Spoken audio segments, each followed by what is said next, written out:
Friends, ఇది గంగావతి 30 రోజుల పంట కాలం. అధిక సన్నర తినడానికి మంచి అనుమైనది, పొట్ట తిరుపు లేనిది, రాదు. దీనికి స్ప్రేయింగ్ కూడా నేను 2 సార్లే సంబంధించిన మందు కొట్టాము. దోమపోటు అనేది లేదు, అధిక దిగుబడి ఉంది. ఇది కగ్గు చూడండి ఎంత పెద్దగా ఉందో, అది చాలా పొడవుగా ఉంది.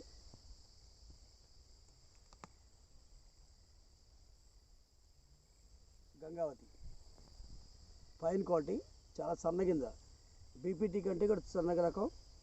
సింట్లు, హెచ్ఎంటి, సిట్టి పుట్టి రకాలతో సరిగా ఉంటుంది, మంచి క్వాలిటీ. సీనన్న చెప్పినట్టే నేను మందులు వాడాను. అప్సైటీ కూడా చల్లాను, వాడుకున్నాను. అప్సైటీ కూడా బాగుంది దిగుబడి. నేను ఇది 15వ తారీఖు కటింగ్ చేస్తాను. ఎవరికైనా గింజలు కావాలంటే 20వ తారీఖు నుంచి స్టార్ట్ చేసి గింజలు ఇస్తానండి.